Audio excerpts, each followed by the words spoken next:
Tonight on CTV News, outrage from residents over a planned dump in the area. Thieves strike a local charity, and an increase in crime in Riccarton has locals worried.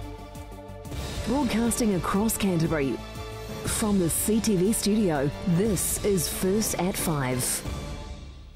Good evening, welcome to CTV News, now streaming live every night at ctv.co.nz. Sydenham locals are saying no to a planned dump. Kiwi Rail's been given the go-ahead for turning an old piece of railway into a refuge station. But is it a good idea to put it in one of the city's fastest growing suburbs? Chelsea Daniels reports. The Sydenham community turned out in Colombo Street today to protest against Kiwi Rail, opposing a dump due to arrive in their area. We're out here today to stop a recycling centre dump in the middle of Sydenham. Well, in the middle of the city really. It's only just over it's on Colombo Street, it's just over the Colombo Street overhead bridge. Alan says there will be a huge change to Sydenham, especially to traffic. We're going to have a recycling dump right in our midst, which is going to emit odours, going to emit dust, and it's going to cause 200 truck movements on Colombo Street a day. That's absolutely full now. One night I left here, went the other end of Braham Street, and it took me 15 minutes to get down Colombo Street at 5 o'clock at night. It snuck under the radar because we only really found out about it, probably about just over a month ago. And basically it got all the boxes ticked and everything because ECANs were the only ones that had to notify it. The council staff let it through, none of the councillors knew about it, the mayor didn't even know about it, and you know, it snuck in through the system. And Christchurch City Councillor Phil Clearwater agrees. It didn't come to the elected councillors because in fact it was a non-notified consent, and that was allowed through the district plan as it is, and I think those conditions should be tightened up. Unfortunately, it seems that government are loosening the conditions around notification, and I think that is a concern for democracy. Fellow councillor Tim Scandrett agrees that there should be tighter communication between council and council bodies. So it goes to ECAN first, and it went to ECAN for discharge to air for odour and particles, and then when it came to council it was really only for three minor things, but one of the most important of those three minor things was traffic. So yeah, and I think a peer review of the traffic's outcomes would have been a good idea, but that wasn't done at the time. There's still gaps there, so we've really got a bit of work to do between ECAN and ourselves to stop that. We could have sat down in one body and looked at this because both parties knew that it was going to come to both parties at some stage, but they didn't. So, but that's continual improvement. We're working on that, and hopefully we'll get it sorted. The group have organised a petition which has near to 1,000 signatures, but they are well aware that they are the underdog. They're mighty. They've got lots of money. They've got millions and millions of dollars, and we've just got right on our side, but right doesn't always win. I mean, people who own the properties over here, I know at least one personally, and he wasn't told that it was going on, less than 100 metres. The guy up there, he's trying to lease his premises, and how's he going to get on? He didn't know about it. Not good. And there was talk amongst the group today that there may be a chance in sight. One of the companies over in Sandford Street, they are taking the EnviroWaste situation to the Environment Court. So we're hoping that they get some track on that. The EnviroWaste submission for the dump completely contradicts the Sydenham master plan proposed in 2012 to make the area more attractive to retail and residential housing. And Tim says that it is something that he has been passionate about for a while now. The Sydenham Master Plan is a fantastic document, and everybody got in behind it, the locals, the council, but unfortunately when we went to the hearing, and I went with the Sydenham Quarter and spoke to the hearing, it has no powers under the RMA, so it can't be given any weight. So I'm really hoping, and I'm sure the community's hoping, that through the changes with Sarah, the transition between Sarah and council, that the Master Plan is not only Sydenham's but Littleton's, Sumner's, New Brighton's will be given power under the RMA through the recovery plans and be included in those recovery plans. Because to date, really it's been focused in the 4 avenues, and our city's a lot more than that. We've got to get out to places like Sydenham and a lot of other areas. Chelsea Daniels, CTV News. A Canterbury mayor is welcoming the government's plans to encourage immigrants to move to the regions. Here's Jared McCulloch. Regional towns around the country will be applauding with more assistance to growth travelling their way. The government announced over the weekend at the National Party conference in Auckland the new immigration policy to be enforced and attract overseas migrants to the regions. Auckland has received most of the population boom over the years, and now a new initiative can see other places like Timaru have new residents to make their town home. I think it's a positive step. Any incentive to encourage immigrants to move into rural provincial New Zealand has got to be good. The rule change would see both skilled immigrants and entrepreneurs gain more points towards getting their New Zealand residency, but it would be extended over a longer period of time, from 3 months to 12. Currently, skilled overseas workers would receive 10 points if they accept a job outside of Auckland. Now they'll be bumped up to 30. For entrepreneurs who do the same, their immigration points will double from 20 to 40. And he says the push to get people down south is a massive move towards growing the township. One of the things that we suffer from is the lack of people, and getting those people to come down here and understand that the lifestyle, the income that they can earn, coupled with the cost of living, makes it a pretty attractive part of the country to be in, really. According to the 2013 Statistics New Zealand census, Timaru's population is sitting around 47,000 people. And the mayor says new residents have been the council's focus, and the government has taken the time to listen. I think all things take time, and I think the government clearly now are aware that they need to be putting a few more tools in the old toolbox as to take a bit of pressure off Auckland, but also help rural provincial growth. He believes statements over the last few years about smaller provincial towns dying is not true at all, and says Timaru is growing every day, especially in the workforce. Got a lot of primary industry and secondary industry in our district, also being one of the first towns that Chorus has wired up to ultra fast. We've got a lot of new technologies coming into the district, and entrepreneurs. So our growth is actually bucking the trends for what some may perceive as the general outlook for rural provincial New Zealand. So our growth is very strong, and it's looking set to continue to grow. However, he says he's not concerned about the possibility of migrants moving away from the small town after they gain New Zealand residency when they've been in the town for a year. When I was talking to these chief executives and general managers of these big employers, the big companies, a lot of them had been transferred to Timaru, and they all made the comment that it was part of their career path, and sometimes when they spoke to their wives and families, they were like, oh really, we're going to Timaru? And the majority of those people all sat there with a big grin on their face saying, hey, we've been here now for 5 years, 7 years, and we love it, and we're not leaving. But he says time will tell if regional New Zealand will thrive again. Jared McCulloch, CTV News. Ashburton police are continuing to investigate a fatal car crash on Friday. A 63-year-old man was killed when the car he was driving failed to make a moderate bend on Graham's Road near Tinwood. Police have not ruled out that the man may have died from a medical incident.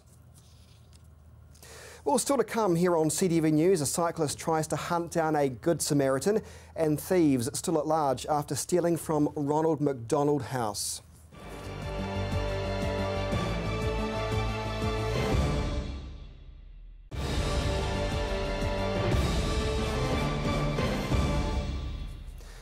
And welcome back to CTV News. Police are still no closer to catching thieves who broke in and stole from Ronald McDonald House over the weekend.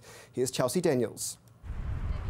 The Ronald McDonald House, South Island, who provides housing for sick children and their families while they seek treatment, has been burgled over the weekend. Sometime over Friday night, early hours of Saturday morning, we've had someone who's broken into the building and into an office and has taken a safe from a cupboard in our office.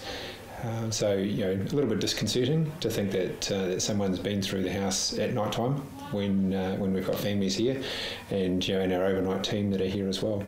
The burglars broke into the charity house on Friday night, making off with a safe containing cash donations and bank account details. It's stuff that is not going to stop what we do, but it's, I guess what it does is that people are generous to us, and that's how we operate as an organisation, is from the generosity of people. And so to have that generosity undermined by someone taking or stealing their donations and their support for us is just a bit disappointing. This building alone housed 763 families just last year, with 1,200 guest visits and a lot of those families coming back for reoccurring visits. 26 families are currently staying at the house, and Matthew says that it's a priority of his that they are made to feel safe and secure. When we spoke to them over the weekend, we were very cautious and quiet, I guess, about going, because we didn't want to alarm people. And it was interesting. People they shared their thoughts very openly, and I think it was probably more around that initially just feeling a little bit vulnerable for what had happened, but then more so it's come into feeling really frustrated that someone has taken advantage of the work that we do with them. The break-in is a first for the charity, and Matthew wants to do everything he can to keep it from happening again. So what we've been doing from here is really just making sure that we focus on the families and that they're in a good space and they're not being unduly impacted by this, and from our team perspective to make sure that they actually feel good as well. And then we're looking at how do we manage that risk side of things, so we hopefully mitigate or reduce the opportunity for that to happen again. Security are going through camera footage today, and they'll forward that on to police, who are currently working on the investigation.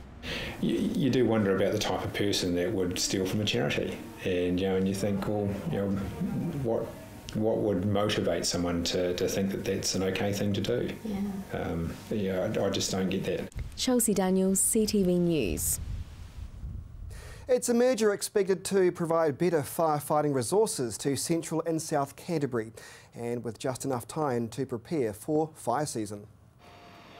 Ashburton and South Canterbury are merging into one fire district in a bid to be better equipped and obtain more central funding. The move comes as part of the National Rural Fire Authority's move to amalgamate 70 smaller rural fire authorities. The Ashburton District Council says the merger will allow more training and investment and provide a wider pool of qualified rural fire officers for both regions. The National Authority will also increase funding for merged authorities. However, initially the merger will cost the Ashburton Council an additional $45,000 a year, but says this will be outweighed by the benefits of improved planning, training, plant management and administration. It will also allow the council's principal rural fire officer to spend more time on civil defence emergency management. The council first considered a merger in November 2013, but decided against one with North Canterbury. He was hit by a car but can't remember what happened after that, or who the Good Samaritan was who came to his aid. And now the cyclist is trying to track down that person to thank them. It's been a growing problem in Christchurch, cyclists being caught up in accidents with other motorists on the roads, some being fatal. But one 21-year-old was lucky after recovering from a cycle accident, still unable to piece together what happened. I remember cycling down Carron Street, about 50 metres away from the location of the accident, and next thing I remember, I was in an ambulance, and it wasn't until I actually got to the hospital that I sort of realised, okay, this might have been a road accident. At the time, a road accident was a possibility, but I absolutely had no idea. Sean was hit by a motorist on his way home from work last Tuesday night when the car went to turn the corner and knocked him off his bike. He didn't receive any physical injuries, just a few scratches and bruises, but suffered a concussion and doesn't remember who helped him at the accident. And now he's trying to find the person who stopped to assist him. After the accident, I had a little notebook with me, and I looked at it and I had the words, "This is Ethan Ellis, stay." And I don't actually remember writing that down in my notebook. So now he's on the lookout for Ethan, posting on social media and getting friends to share his post. He was told it was another cyclist that stopped and called the ambulance and has a message for the person who assisted him. And I guess one of the reasons I want to sort of catch up with any potential witnesses or people, helped me just to thank them. Sean says he was wearing his helmet, which also saved his life, but he believes more drivers on the road need to be aware of cyclists. Cycle lanes are a good option. I mean, they do raise awareness to drivers about cyclists on the road. But I mean, at the end of the day, they won't actually prevent lives if a car's going to pass through them. You see a lot of situations, such as Benham Road, where you do have a cycle lane and you do have things like slip lanes where cars are required to actually drive on the cycle lane, or in cases where the cycle lane is actually on the side of the road and you have cars turning into driveways. I mean, it's really difficult to avoid those sorts of situations. But the accident hasn't stopped him riding a bike to work. He's hoping to get a replacement bike as it can't be repaired, and hopes to be back on the road again soon. It has raised a few questions about personal safety and the decisions I make just in terms of transport. Should I be taking a car? Should I be taking a bus? Should cycling be dangerous? Should I even have to ask these questions? But for now, he's hoping he can find the mystery biker to thank him or her for their kind service that night. Jared McCulloch, CTV News. And still to come here on CTV News, your local sport and the regional forecast.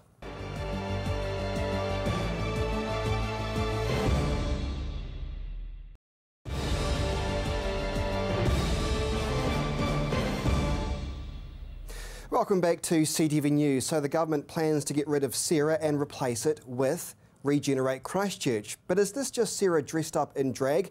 Well, tonight on Lynched on CTV at 8:30, we'll discuss this and other issues relating to the rebuild of Christchurch and who should lead the recovery.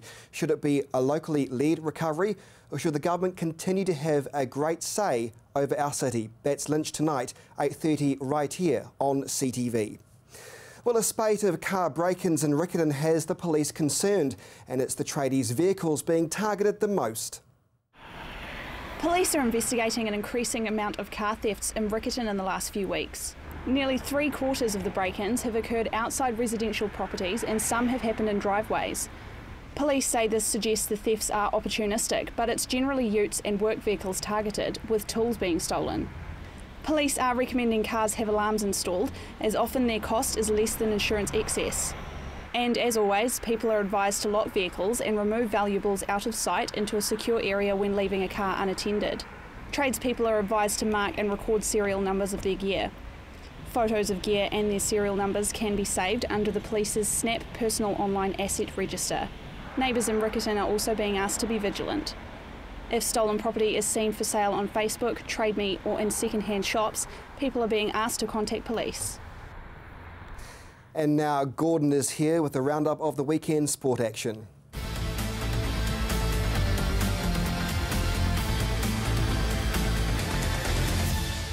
Lincoln University took out their first Metro Rugby final in 34 years yesterday, taking out the Hawkins Trophy and in the process completing the double after being crowned Hawkins Cup winners earlier in the season.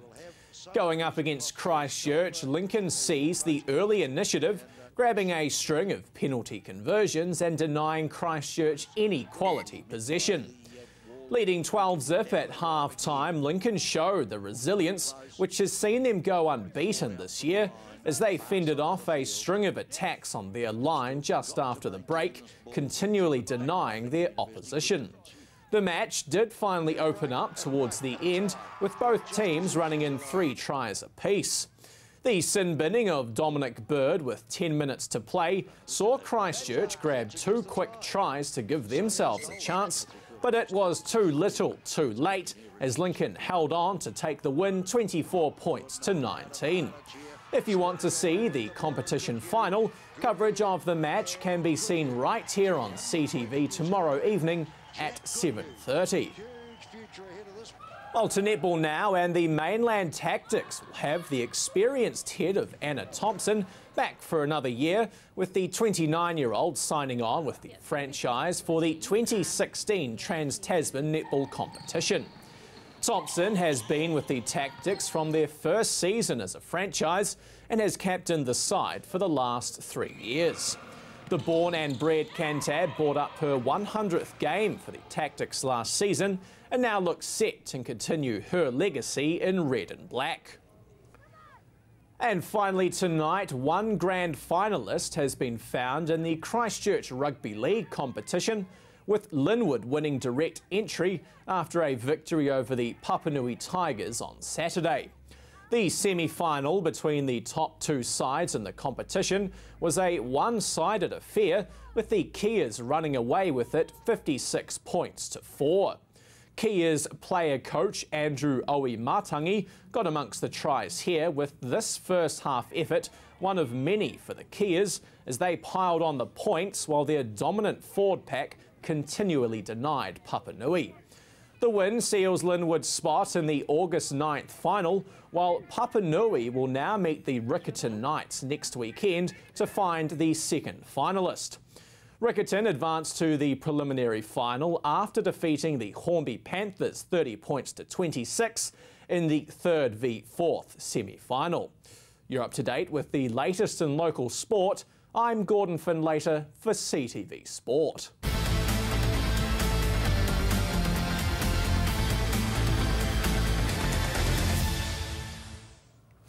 And now it's time for the region's weather.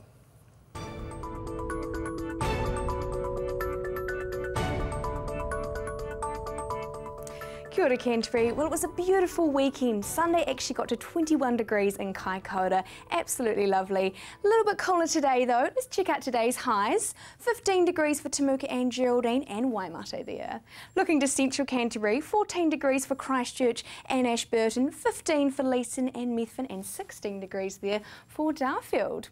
Looking further north now, Kaikoura not quite as good as it was yesterday. 16 for you, Cheviot, Amberley and Rangiora there. 15 degrees for Hammer Springs and Oxford. And over to the Alpine region now. Quite a nice day here as well. 13 degrees for Lake Te Kupo and Mount Cook. Let's take a look at the major centres weather for tomorrow. Timaru, southwesterly winds breezing through tomorrow. A few showers for your evening. Sunshine in the morning though, and 13 degrees for your high. Looking to Ashburton, a very similar picture here with these southwesterlies coming through. A little bit of sun for your morning, but rain though in the evening. Over to Otatahi here, we're seeing a little bit of sun for your morning as well. It could be quite damp in the evening, and 14 degrees for your high there. And over to Kaikoura, very similar picture for you, southwesterly winds and 16 for your high and 6 for your morning. Let's take a look at tomorrow's weather for the other areas. Rain for South Canterbury here, southwesterly winds for most places, Waimate on 14 degrees. Looking to central Canterbury, again that rain is going to be coming out in the evening, southwesterly winds for most places as well, and 14 degrees there for Methven. Looking further north, again that rain is out and about for the evening for North Canterbury, 14 degrees there for Rangiora, Oxford and Cheviot, and 13 for Amberley and Hammer Springs. And over to the Alpine region, only rain here for Arthur's Pass. Let's take a look at the upcoming days. Wednesday, a little bit of rain for the morning on Wednesday and southwesterly winds gusting on through. 11 degrees there for Kaikoura, Christchurch and Ashburton. Flipping over to Thursday, it does look a little bit better on Thursday. Sunny skies and light winds for most places. 14 degrees there for Timaru and Ashburton. Let's take a look at the other areas for the upcoming days. Wednesday, we are seeing those southwesterly winds breezing through for most places. A little bit of cloud here and there and a few drizzle patches as well, particularly in the morning. Flipping over to Thursday, it looks a lot better for pretty much everyone in the Canterbury region. We're seeing the sun coming out and light winds coming on through. So over the next few days, be prepared for that rain Tuesday evening and Wednesday morning. Could be good to have a raincoat handy Tuesday evening after work. For now though, that's your weather update for Monday. Thanks Mercy, and that is CTV News. We'll catch you back for lunch at 8:30 tonight. But from everyone here at CTV News, have a good night.